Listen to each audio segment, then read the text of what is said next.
Bienvenue dans Tribune Actu, votre magazine consacré à l'actualité liée aux questions de développement et de croissance sur notre continent. Chaque semaine, je reçois sur ce plateau des journalistes, des personnalités acteurs au développement pour débattre autour d'un thème d'actualité. Aujourd'hui, nous recevons sur ce plateau 4 invités. Mademoiselle Fadiga, juriste, bonjour. Bonjour, monsieur Assémian. Quel domaine? Droit des affaires. Et juste en face, je retrouve ma collaboratrice Nesmonde Dela. Bonjour Dela. Bonjour, c'est toujours un plaisir de retrouver d'autres téléspectateurs. À côté de mademoiselle Fadiga, nous avons Joël Agoli. Joël Agoli, chroniqueur, aujourd'hui écrivain. Il est là sur ce plateau pour nous présenter une œuvre qui vient de commettre. Joël, La prison de l'amour, c'est cela? Oui, c'est bien cela. Ok. En face de toi, on retrouve notre ami Alès Kipré, qui est journaliste et aussi écrivain. Bonjour Alès. Bonjour Papin. Tribune Actu, c'est un thème de société plus une page culture. Mesdames et messieurs, encore une fois, bienvenue dans votre émission préférée. Tribune Actu, quand l'information s'invite chez vous.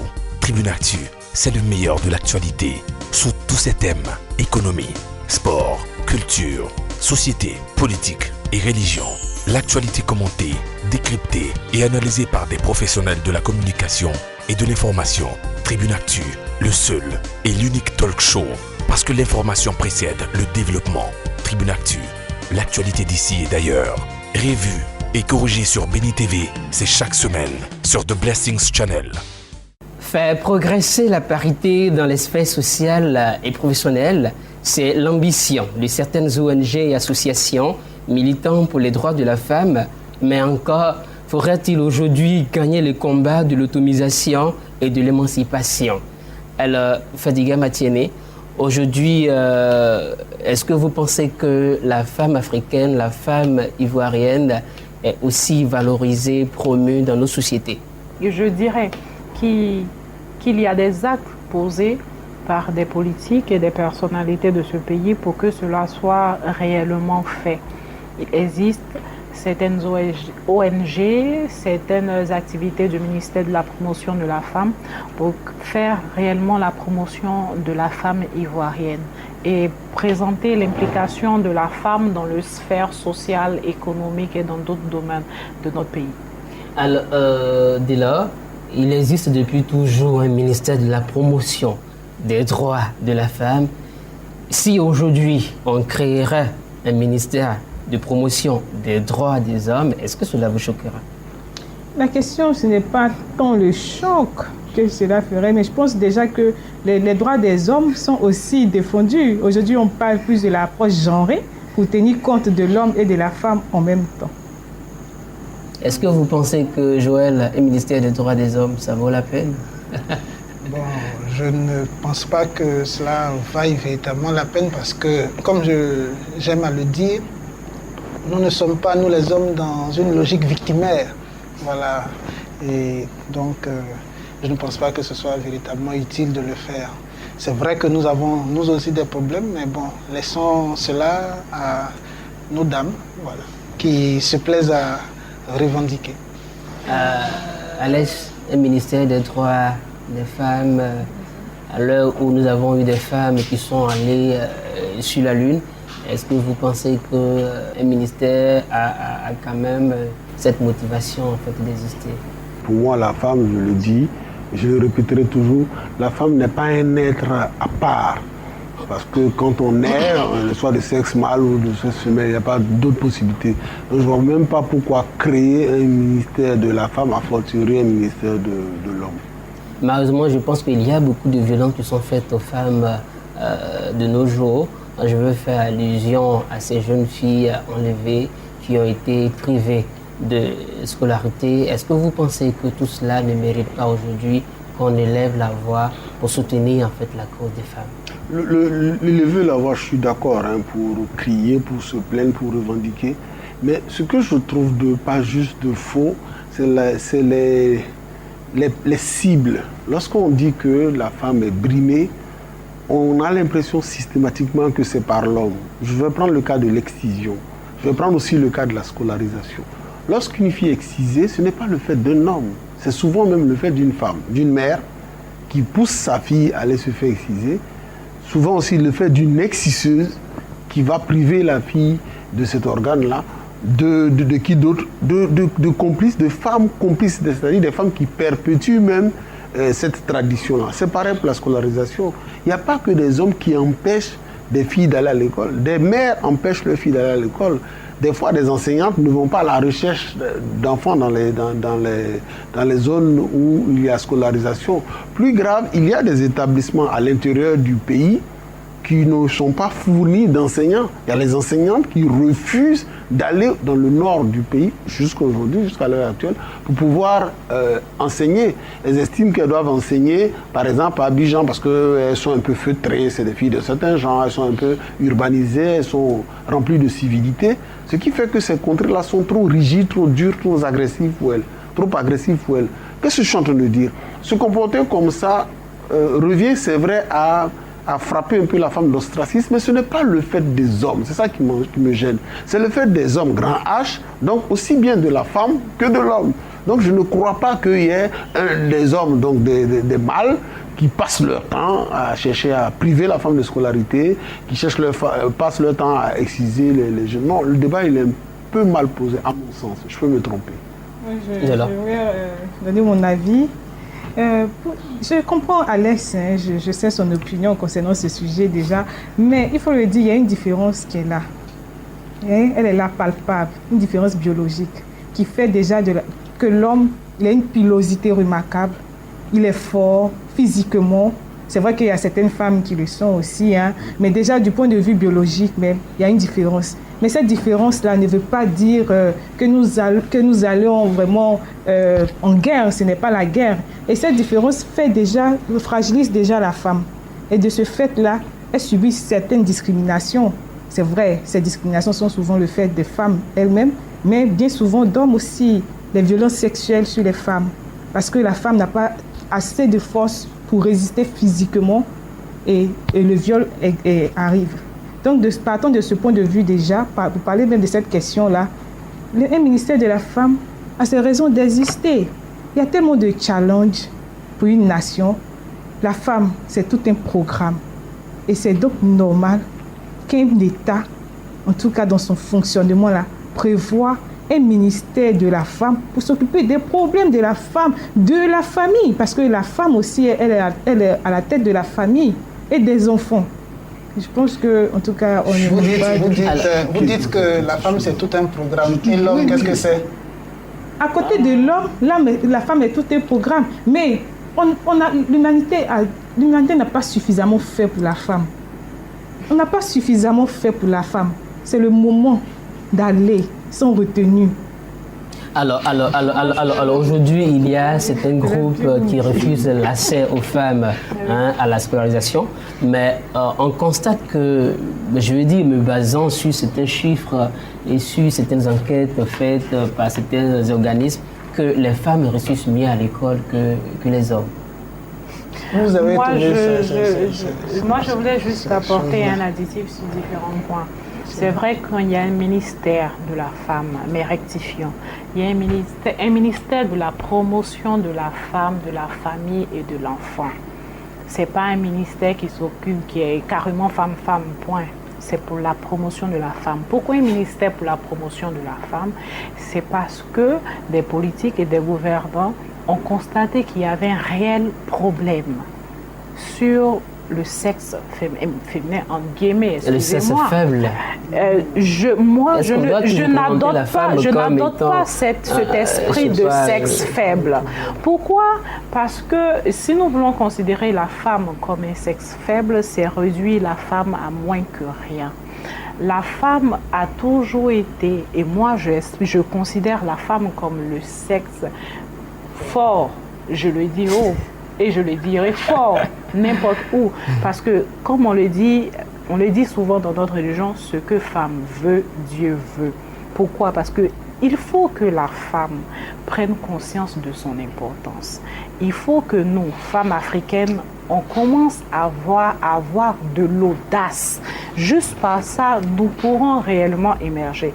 Monsieur Kipré est en train de nous faire des gestes pour dire que mademoiselle Fadila elle raconte des choses, mais parce que je suis femme et je sais de quoi je parle en tant que femme. Revenons à votre question. Il y a certains groupes qu'on nommerait des extrémistes pour des actions, considèrent que la place de la femme, c'est à la maison. On dirait que ces derniers agissent, ils le diront, par connaissance de leur religion, mais pour moi, pratiquante de cette religion, je connais l'importance de la femme dans la religion qu'ils pratiquent. Et je sais dans les livres saints l'importance accordée à la femme. Mais je veux dire à l'école, comment, c'est vrai, nous venons d'assister à la proclamation, la publication des résultats. Oui, à l'école aujourd'hui, nous constatons, moi vraiment, je constate qu'aujourd'hui, il y a une réelle avancée sur ce point-là. La jeune fille aujourd'hui va à l'école.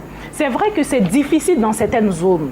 Je dirais dans le nord de la Côte d'Ivoire, par exemple, dans les zones rurales, l'accès à l'éducation pour la jeune fille est encore difficile. Mais c'est pour cela qu'il faut faire la promotion de l'éducation et la promotion de l'éducation de la jeune fille, de la petite fille, qui est réellement important. Seulement par l'éducation, la femme pourra avoir son indépendance. Et c'est pour cela qu'aujourd'hui, moi, je suis réellement fière de voir des taux superment élevés en regardant des taux il y a 10 ans, 15 ans et 18 ans aujourd'hui, où ces taux de la petite fille scolarisée étaient beaucoup plus faibles. Mais on peut mieux faire. Et pour cela, il faut qu'on continue à mettre l'accent sur l'éducation de la jeune fille. Alors, Alès, à l'école, les filles vous damaient le pion? Je ne veux pas personnaliser le débat, je n'ai pas été un élève exclusivement brillant, mais j'étais assez bon élève quand même. Mais ce n'est pas moi le problème. La façon dont est présenté le sujet m'embête encore. On parlait de scolarité, est-ce que les jeunes filles sont scolarisées vu le taux de réussite, ainsi de suite. Il ne faut pas voir le nombre de filles scolarisées. Parce que déjà, de façon démographique, il y a plus de femmes que d'hommes, déjà. Dans certaines matières, il y a une propension à avoir des filières au départ littéraires. Aujourd'hui, ce n'est plus le cas. Donc, quand vous allez voir des juristes, quand vous allez voir des journalistes presse écrite, effectivement, vous allez voir des femmes. Vous allez voir des femmes, vous allez voir, je n'ai pas fini, comme je suis en train de commencer, que je suis encore arrêté par une femme qu'on trouve être, puis on parlait de sexe faible et sexe fort. Il n'en est rien. Pourquoi vous voulez qu'un sexe soit fort? Le sexe n'est pas là pour exprimer une force, non. Non, une faiblesse. Donc, je vais vous renvoyer au livre de Simone de Beauvoir, elle a parlé du deuxième sexe. Je préfère déjà. Mais le sexe fort, le sexe faible, on est toujours encore dans cette idée de rivalité, de supériorité. Non. Qu'est-ce qu'il faut faire? Je vais vous donner l'exemple de derniers sondages. Au niveau de la littérature, par exemple, les derniers prix littéraires qui ont eu lieu, ce sont des femmes qui ont remporté les prix. Je prends le prix Caïcédra, c'est une femme qui a remporté. L'année dernière, le prix Ivoire, c'est une femme qui a remporté. Est-ce que les hommes doivent alors se dire oui, on est discriminé, alors qu'il y a autant, sinon plus d'auteurs hommes? On ne pose pas le problème en tête. Nous sommes toujours heureux de voir ces choses-là. Dès qu'une femme... constate que ce sont les femmes qui sont plus en fait portées vers les filières. J'ai parlé de démographie. J'ai parlé de démographie. Elles sont plus nombreuses. Ouais. Elles sont plus nombreuses. Ça veut dire qu'il y a un homme pour 4 femmes.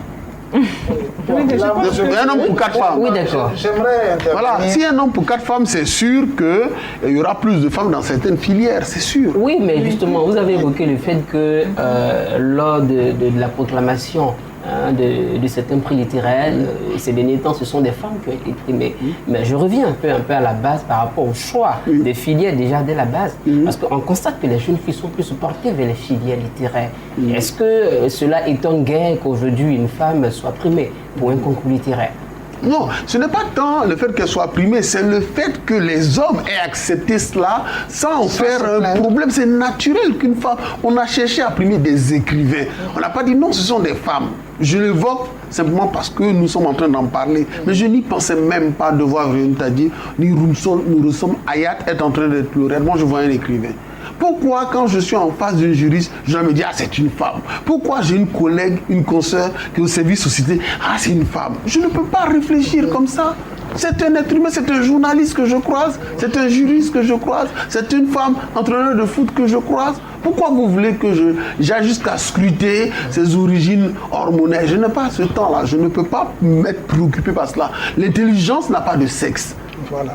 La compétence n'a pas de sexe. Arrêtons de chercher toujours le sexe de ceux qui réussissent. Joël. Et moi, j'abonderai bien entendu dans la même direction que Kipré. Je voudrais dire qu'il y a un problème. Dire que c'est rentrer dans un cliché que de dire que les femmes s'orientent volontiers vers des filières littéraires et autres. Ce sont des clichés. Moi, je pense qu'il faut laisser tomber ces clichés parce qu'on a des femmes aujourd'hui qui sont professeurs de mathématiques à l'université. Voilà, il faut laisser tomber ces clichés. Comme il le disait, l'intelligence n'a pas de sexe. Ce n'est pas parce qu'on va constater sur 1 année, 2 années, 3 années que les femmes auront été brillantes qu'elles sont plus intelligentes que les hommes, ou qu'on constatera le contraire qui voudra dire que les hommes sont plus intelligents que les femmes. Nous sommes, comme Delors le disait tout à l'heure, constitués de façon différente. Nous avons différentes manières de fonctionner, nous avons différentes approches. Mais ne nous disons pas qu'il y en a qui sont plus intelligentes que d'autres. Moi, je veux dire quelque chose. Je crois que c'est Simone de Beauvoir qui disait « Une femme qui se croit intelligente réclame les mêmes droits que l'homme. Une femme qui l'est, y renonce. » Je vais commenter cela. Ça paraît choquant, mais moi je pense que c'est une vérité. Parce que la femme n'a même pas besoin de revendiquer ce qu'elle possède. Prenez simplement la cellule familiale. Comment fonctionne la majorité des foyers avec le père, la mère et les enfants. Moi je dis toujours, j'aime prendre cette image-là. Le père est le président de la République. Et la femme est le Premier ministre. C'est le père qui détient le pouvoir, mais c'est la femme qui l'exerce.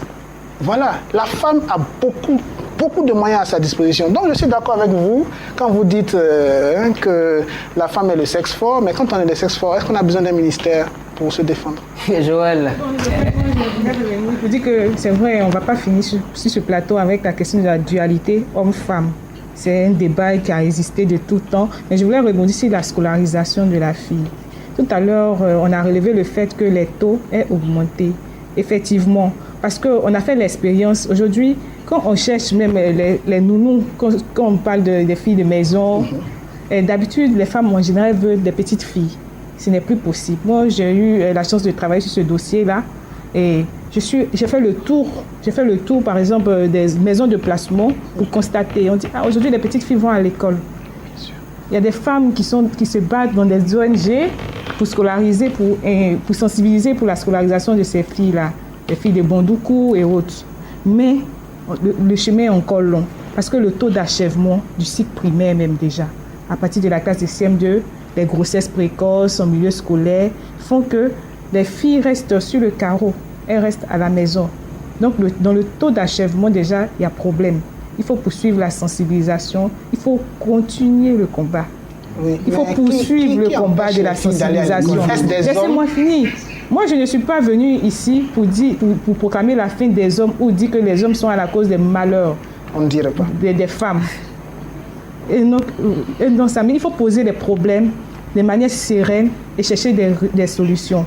Donc aujourd'hui, les petites filles, le taux d'achèvement de la petite fille, vraiment pour avoir travaillé sur ce dossier-là, je sais que les filles n'arrivent pas loin. À partir de la classe de CP2, CM1 surtout, CM1, CM2, après l'entrée en 6e, quand elles échouent, elles retournent surtout dans les milieux ruraux. Donc il y a du travail à faire, il faut poursuivre la sensibilisation, et poursuivre la sensibilisation, c'est poursuivre le combat. Alors, tout à l'heure, tu l'as dit, les filles n'aillent pas loin. Est-ce n'est pas dû au fait que, encore dans nos traditions, on considère qu'une femme n'a pas droit en fait, d'aller à l'école, elle est destinée à se marier, à faire des enfants. C'est des clichés. C'est des clichés. Justement, c'est réellement des clichés. Vous comprenez, lorsque vous vous rendez dans nos villages et tout, la jeune fille a une autre éducation.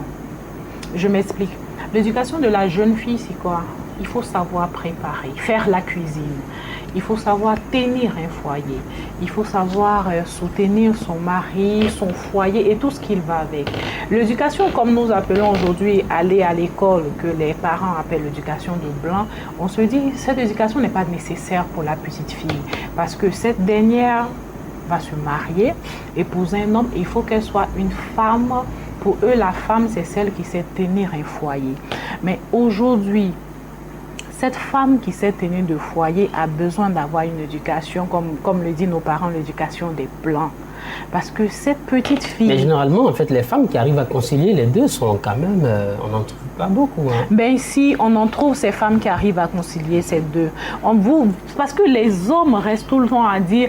Souvent même, c'est vrai, monsieur Kipré, monsieur Agoli sont en train de dire non, quand une femme réussit, c'est une femme, point. C'est un être humain qui a réussi. On ne regarde pas si c'est une femme ou c'est un homme ou c'est une personne d'un autre sexe et tout. Mais ça, c'est ce qu'ils lui disent. Quand ils sont entre eux, hommes, il y a un autre discours qui se tient. Vous êtes absent, comment vous savez? Comment on le sait? Parce qu'il y a des hommes comme vous qui croient aux femmes, qui se disent que, écoutez, si aujourd'hui on a une femme qui a des compétences requises pour avoir un poste de président de la République, pourquoi ne pas croire en cette femme?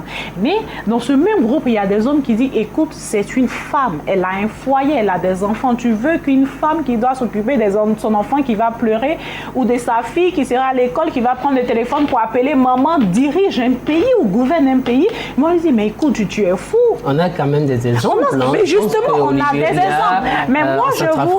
Justement, on a des femmes qui ont réussi dans ce domaine. Mais tout ce que nous demandons aujourd'hui, lorsqu'on crée un ministère de la promotion de la femme, c'est qu'il y ait des hommes pour soutenir cette pensée.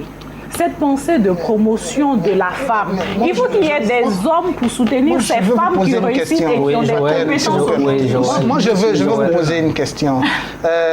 Vous connaissez Golda Meir, Premier ministre israélien, Margaret Thatcher, qu'on a surnommée la femme de fer. Est-ce que vous connaissez leur histoire? Vous savez comment elles ont fait pour arriver à ce niveau? Non, mais on n'a pas besoin de créer un ministère. C'est la volonté qui nous conduit là où nous devons arriver. Il faut avoir de la volonté. Je suis d'accord. La femme est un ministère qui est juste là parce qu'il faut mettre la femme au devant parce qu'il y a un problème. Non, c'est un ministère qui a été fait juste pour vous contenter. Mais si vous remarquez bien, depuis que ce ministère est là, quelle avancée vous pouvez tirer de l'action spécifique de ce ministère? Je pense que voilà. Mais la nouvelle loi sur le mariage, il y a des combats qui sont gagnés. Non, mais elle a dit quelque chose de très intéressant. Laissez-moi vous répondre. Laissez-moi vous répondre. La nouvelle loi sur le mariage. La nouvelle loi sur le mariage. Pourquoi diantre les femmes s'entêtent à vouloir comprendre que c'est une loi qui leur est favorable? Non! C'est une loi qui met les deux époux sur le même pied d'égalité. Elle n'est pas favorable à la femme. Elle n'est pas favorable à l'homme. C'est une loi qui dispose de ce que... Aujourd'hui, parce que nous avons Laissez-moi finir. Lorsque nous avons... On va laisser Joël aller au bout de cette... On va aller Joël. Pourquoi est-ce qu'on va donner les mêmes droits à une femme dans un foyer? Moi, j'aimerais que l'on laissons Joël aller au bout. Laissez-moi aller jusqu'au bout. Ce n'est pas une loi.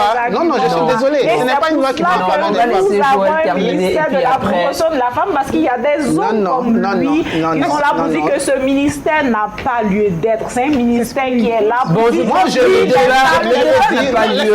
Le débat, laissez-moi aller jusqu'au bout du ministère. Non, parce que M. Kipré veut supprimer ce ministère. Laissons tomber même le ministère. Voilà, on laisse tomber le ministère. Le débat n'est pas là. Laissons tomber le ministère. Parlons plutôt d'une question de mentalité. Voilà. La nouvelle loi, bon, ce n'est plus une nouvelle loi, ça fait un bon mois qu'elle a été votée. Cette loi-là met au même pied d'égalité l'homme et la femme.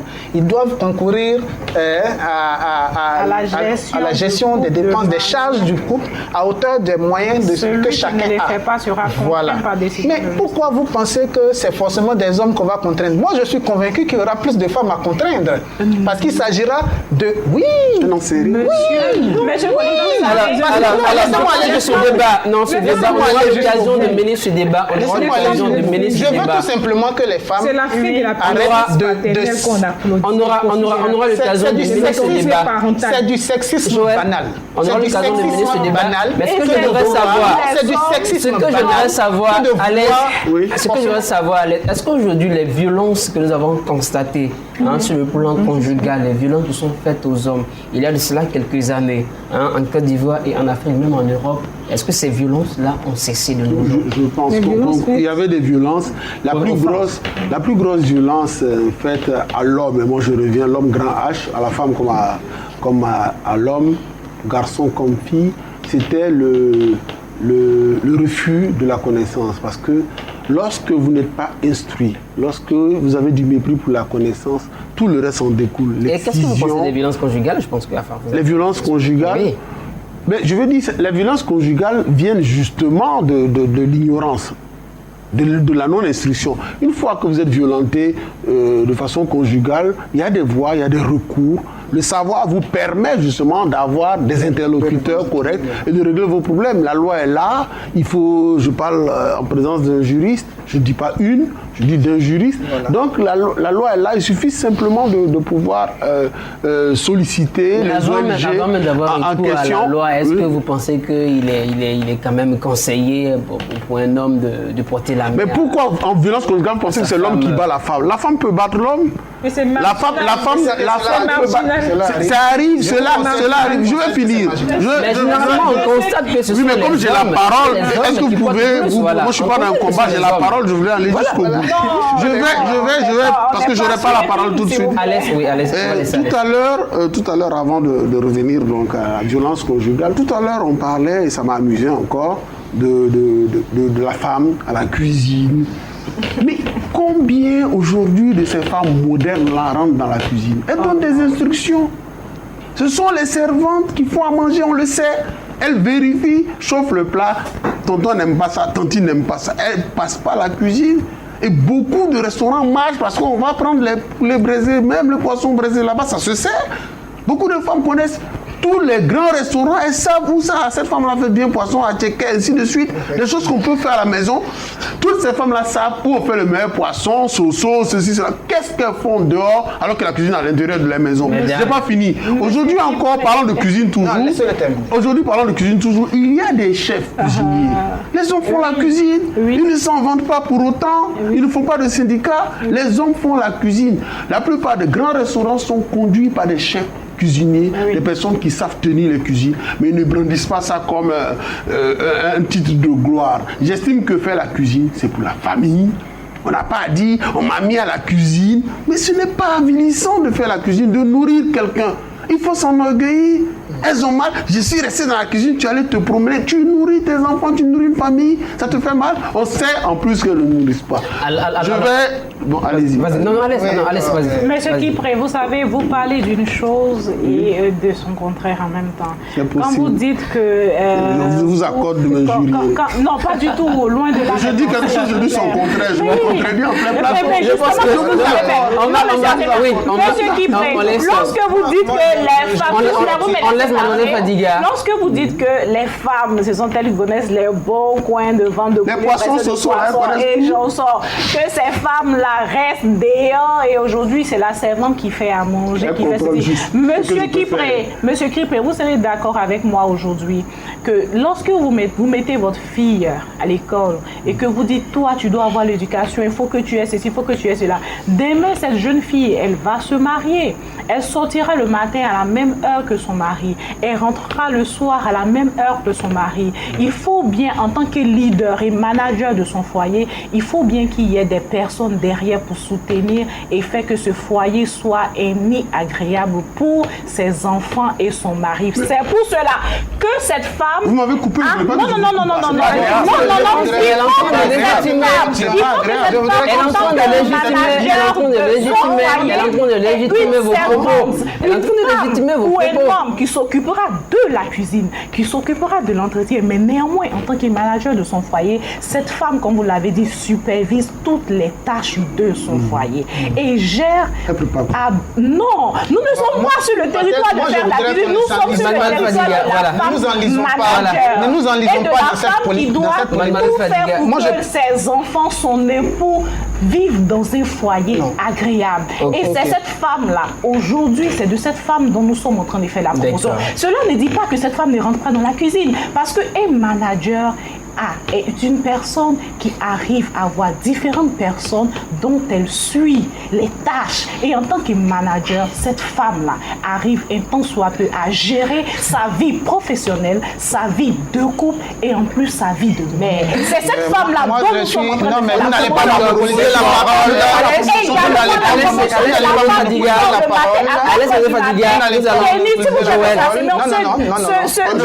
Vous n'allez pas monopoliser la parole. Et son contraire. La femme qui se lève le matin et se rend au marché de Coco Vico, on ne fait pas la promotion, a toujours sa petite sœur à la maison pour dire reste là et fais à manger ça, c'est discutable. Et pour les parents. Parce que c'est ne restons pas dans cette polémique. Et cette femme qui veut on ne fait pas la promotion d'un bon produit. Mais elle va faire la promotion. Un produit. Là, vous êtes en train de choquer. La femme n'est pas un produit. Je suis désolée. Non. Mademoiselle Fadiga, s'il vous plaît. On va laisser Delors réagir. Et puis voilà, juste après Delors. Joël, on va laisser Delors, puis après je passe la parole. Mademoiselle Fadiga. Pardon. Pendant que Mademoiselle Fadiga est en train de monopoliser la parole, je ne faisais que demander que nous sortions de cette polémique. Mademoiselle Fadiga, laissez d'abord M. Agoli. Je pense qu'il y a eu une digression. Non, pas du tout. Il faut me laisser parler. Il faut savoir si vous ne me laissez pas parler. Nous allons. Mais on est sur un plateau de télévision ou on est dans un marché? Joël, doucement. On est où? Ok. On est sur un plateau de télévision ou on est dans un marché? Non, je ne m'énerve pas. Je ne suis pas en train de m'énerver. Mais on est sur un plateau de télévision, on n'est pas dans un marché. Je suis désolé, voilà, monsieur Kipré est en train de... Mais vous ne pouvez pas, vous n'allez frapper monsieur Kipré. Joël, non, on ne va pas en arriver là. On ne va pas en arriver là. Joël, donc il faut laisser les autres s'exprimer, vous n'allez pas frapper. Joël, vous attendez. Joël, un instant. Vous n'allez pas monopoliser la parole. Je suis désolé. Ça, c'est de la violence. Joël, Joël. Ah ben oui, non, s'il vous plaît, oui, Joël. Voilà, maintenant qu'on peut s'entendre. Maintenant qu'on peut s'entendre. Nous allons clore ce Maintenant qu'on peut s'entendre, je pense qu'il faut... Moi, je ne veux pas rentrer dans cette polémique-là. Si nous allons nous enliser, nous allons passer notre temps à parler de cela. Moi, je voulais revenir sur quelque chose que vous avez évoqué, qui je pense est très important et que nous n'avons pas suffisamment parlé. Vous avez parlé des violences faites aux femmes. Je pense qu'il ne serait pas bon qu'on se lève d'ici sans avoir condamné cela. Quelles que soient les positions que l'on peut avoir, l'essentiel c'est là. Quand vous avez abordé ça, il faut qu'on le dise. C'est tout à fait condamnable.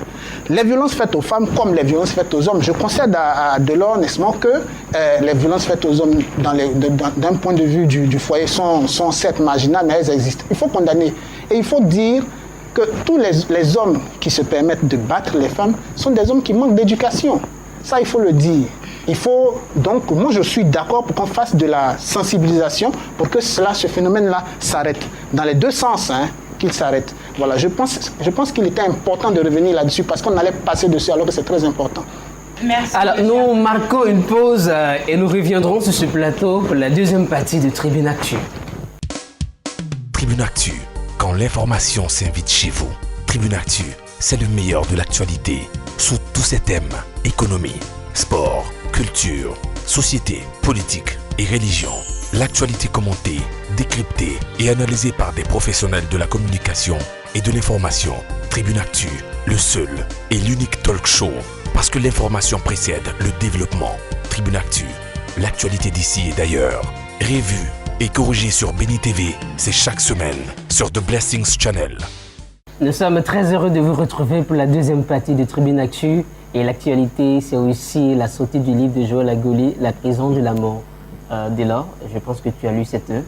Oui, c'est une œuvre intéressante à lire, La prison de l'amour. C'est un roman écrit, comme on l'a dit, par Joël, qui relate une histoire d'amour entre Hervé et Clarisse, deux personnages de classe sociale opposées. Hervé, qui est issu d'une famille modeste, Clarisse, qui est fille de ministre de la haute société. On assiste à plusieurs transformations dans l'œuvre. Le lecteur est tenu en haleine. D'intrigue en intrigue, il est surtout frappé par le style contrasté, qui allie langage populaire, langage académique. On retrouve par exemple à la page 15, « Ce n'est pas trop tôt », page 16, « Je ne sais pas pour toi », comment s'est passée ton histoire avec ton blanc là, à la page 81, pour ne citer que ces exemples-là. Comme si l'auteur, en tout cas, voulait coller aux réalités ivoiriennes. Et ça se ressent même dans son œuvre, puisqu'il aborde des thèmes comme le chômage. C'est une œuvre vraiment intéressante à lire qu'on vous conseille. Alors Joël, j'ai lu votre œuvre et je me rends compte qu'il y a d'abord un problème de classe sociale que vous abordez dans votre livre. Clarisse qui est issue d'une classe aisée et Hervé qui est issu d'une classe prolétaire. Est-ce que aujourd'hui, quand il y a vraiment avantage, je dirais, à unir ces deux classes sociales? Moi, je pense que avantage à unir ces deux classes sociales, non, mais la question ne se pose même pas. L'amour, il se présente à tous les carrefours, je dirais. Donc, il y a des contingences matérielles qui ne doivent pas rentrer en ligne de compte lorsque l'on s'aime. Lorsque l'on s'aime d'un amour vrai, on ne tient pas compte des différences de tous ordres, des différences sociales, religieuses, de classe sociale et autres. Ça, ce n'est pas important. Et donc, le sujet que j'aborde dans cette œuvre-là, c'est le sujet de l'amour impossible, de l'amour dit impossible, comme je le dis dans l'œuvre, traité, bien sûr, sous l'angle de la différence de classe sociale. On aurait pu choisir un autre angle pour traiter le même sujet, mais là, c'est cet angle-là qui a été choisi. Et c'est une manière d'attirer l'attention des uns et des autres sur le fait que l'amour vrai doit triompher de toutes les contingences. J'aimerais revenir sur le style contrasté. Est-ce parce que vous mettez en lumière deux classes sociales opposées que vous avez choisi tantôt de parler langage populaire, langage académique qui se côtoient dans l'œuvre? Peut-être que le style est l'émanation de ma personnalité. Voilà, parce que j'ai évolué dans des milieux différents et cela s'en ressent. Quand je fais quelque chose, c'est bien sûr ce que j'ai vécu, c'est ma manière de m'exprimer. On va dire que nous avons tous ici, sur ce plateau-là, une manière de nous exprimer, mais en tant qu'Ivoiriens, lorsque nous nous retrouvons dans la rue, nous avons une autre manière de parler, argotique. Et je pense que lorsque nous voulons faire quelque chose qui doit... Moi je dis, il faut écrire pour être lu. Voilà, il ne faut pas écrire pour se faire plaisir. Il faut écrire pour être lu, pour que des gens puissent vous lire. Et donc, si vous voulez qu'on vous lise, il faut que vous puissiez coller à la réalité que les gens vivent. Et je pense que les gens, les lecteurs sont aussi friands de style académique, comme vous le dites, que de réalité langagière. On sent des influences littéraires. On a l'impression que vous avez beaucoup lu Amadou Kourouma parce que vous parlez de sexe, l'entrecuisse, téton rebelle et tout. Et on sait aussi qu'au niveau du style, il a traduit le Malinké dans Les fameux soleils des indépendances. Oui. Est-ce que vous êtes influencé par cet auteur? Je dirais, pour avoir lu certaines de ses œuvres, je dirais que la lecture de Amadou Kourouma m'a marqué. Il n'y a pas que lui. On peut parler de Amadou Koné dans Les phrases de Binto. Et puis, d'un livre qui est peu connu, de Feu Diego Bailly, Secret d'État, que j'ai beaucoup aimé. Si vous le lisez, vous verrez que je m'en inspire un peu, je m'inspire un peu de ce style-là. Mais il faut dire que lorsque on traite d'un sujet, on parle de sexe, oui, parce qu'on parle d'amour. Quand on écrit la réalité. C'est une réalité que nous transposons. Et donc, moi, je ne peux pas faire abstraction de ce qui est naturel. Vous auriez voulu que je définisse des scènes sans aller jusqu'au bout, mais mon objectif est d'emmener le lecteur à traverser des émotions. Il faut qu'il pleure quand les personnages pleurent, il faut qu'il se réjouisse quand les personnages se réjouissent, donc il faut qu'il sache clairement ce qui se passe. Alors, j'ai constaté que dans votre œuvre, les deux personnages centraux, Hervé qui est issu d'un milieu social défavorisé, et Clarisse d'un milieu social en fait aisé, vous voulez unir ces deux personnes. Alors, mademoiselle Fadiga, il y a quelques années, les filles rêvaient d'épouser un homme riche. Aujourd'hui, je crois que c'est un critère aussi qui est pris en compte aussi par les hommes, parce que j'ai lu quelque part qu'il n'y a pas d'amour, il n'y a que des preuves d'amour dans une relation. Oui, c'est vrai que j'espère que M. Kipré a bien compris votre question, ce que vous venez de dire. C'est vrai qu'aujourd'hui, nos jeunes frères s'adonnent à cela.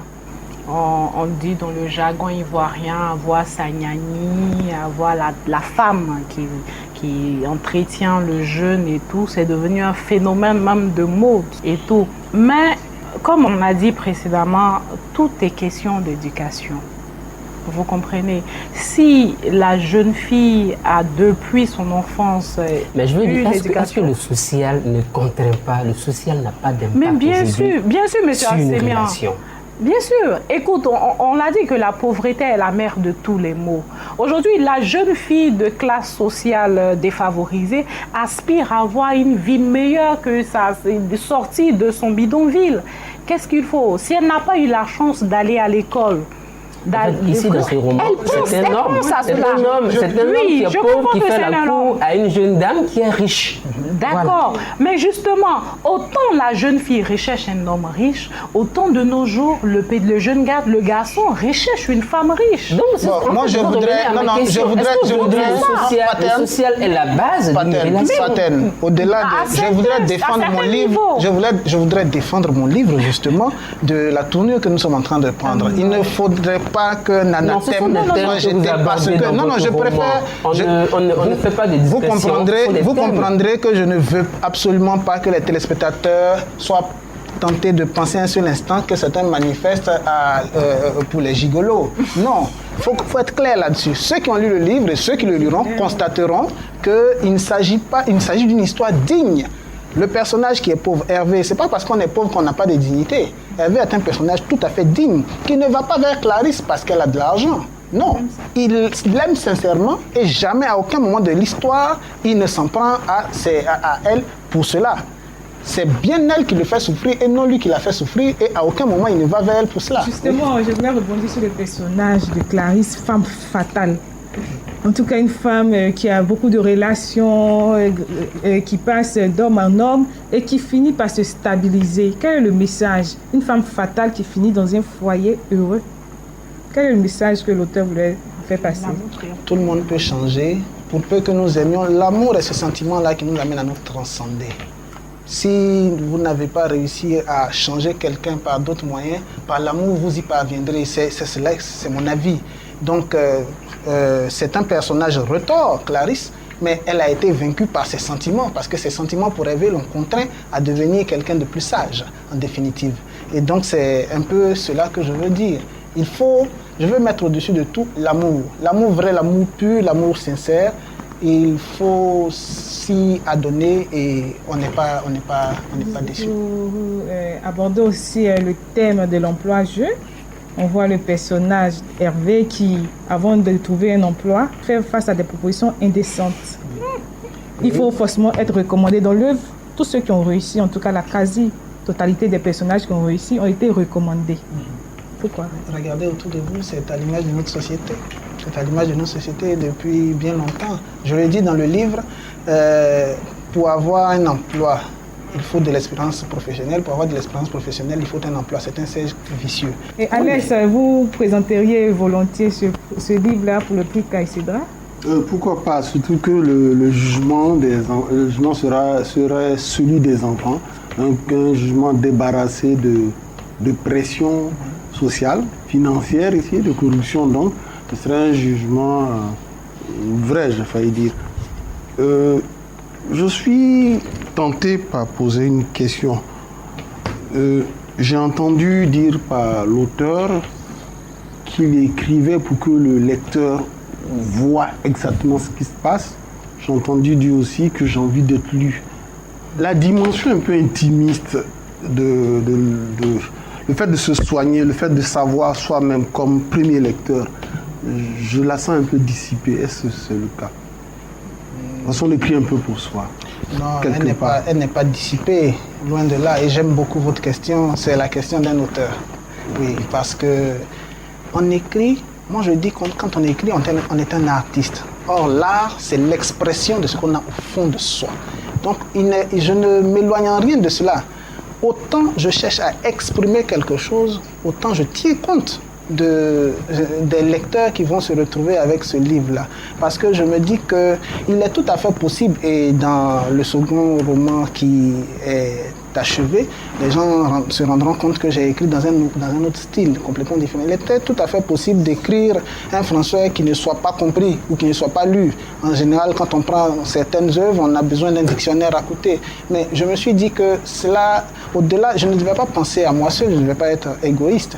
Au-delà de l'expression de ce que j'ai au fond de moi, de ce que j'ai envie de faire sortir, il fallait que je pense également aux autres. Parce que pour moi, écrire pour soi-même, c'est une forme d'onanisme. Je vais continuer parce que je suis embêté par le fait que au moment même de la production, vous avez votre destinataire. C'est-à-dire celui qui va lire. Au moment où... Parce que écrire, on écrit quand on écrit, c'est souffrir. Hein. Il y a un exercice qui se passe. À ce moment précis, on se passe bien de qui lira. C'est après seulement, dans le rendu, dans le ressenti des critiques sur un plateau, qu'on se rend compte qu'on en est trop fort, on a trop mis en avant les cuisses, on a trop exagéré. Mais avec vous, je constate que j'ai l'impression que déjà... Vous avez... voilà, déjà le compléter, de le ajouter. Est-ce que vous vivez cette pâturation de l'écrivain? Est-ce que vous la vivez quand vous écrivez? Parce que j'ai l'impression que le destinataire est plus important. Mais Joël, je crois qu'à cette première œuvre, on ne va pas... Je pense pas... Non, je pense que c'est important parce qu'il bien au contraire, leur question est très importante. Non, c'est important. La question de l'écriture même. Leur question, non, je vais répondre parce que non seulement leur question est très importante, mais elle permet de me positionner, de m'affirmer et de m'assumer. J'écris en pensant effectivement au lecteur.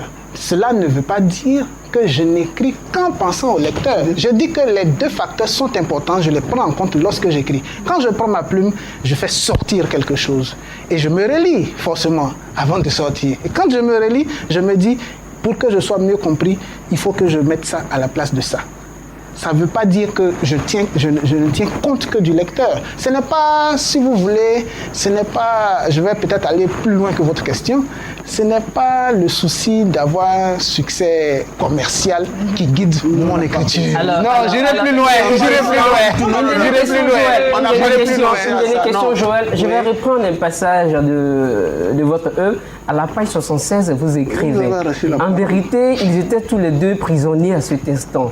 Lui, derrière les barreaux, incapable de changer le cours des choses et captif d'un amour impossible. Elle était otage de l'argent, condamnée à un mariage de raison, obligée de torturer l'homme qu'elle aime pour sauver les siens. La vie est-elle vraiment si injuste? Les pauvres et les riches n'auraient donc jamais le droit de s'aimer? Quoi qu'il en soit, au-delà de toutes les rêveries et vaines espérances, ils étaient tous les deux, comme bien d'autres à travers le monde, détenus dans la prison de l'amour. Est-ce que vous croyez qu'aujourd'hui encore, beaucoup sont détenus dans cette prison? Bien sûr. Vous êtes sorti de cette prison ou bien vous êtes encore dans cette prison? Je ne voudrais pas personnaliser le débat. Permettez de ne pas me livrer à ce point. Voilà. Mais je veux dire que oui, bien sûr, je crois en ce que j'écris. Je crois en l'amour. Je le disais tout à l'heure. L'amour est ce qui nous permet de transcender toutes les barrières. Et véritablement, l'amour est forcément un facteur endogène qui est confligène. Il y a forcément des conflits dans l'amour. Voilà. Et donc, il faut qu'il y ait des problèmes pour que l'amour évolue. C'est ce que j'ai essayé de montrer. Joël Agoli, Alex Cupré, Nesponde de la Fadiga Matinée. Nous avons été très heureux de vous avoir sur ce plateau. J'ai dit aussi merci à tous les téléspectateurs qui nous ont suivis. On se donne rendez-vous la semaine prochaine pour une autre édition de Tribune Actu, toujours sur Béni TV de Blessing Channel.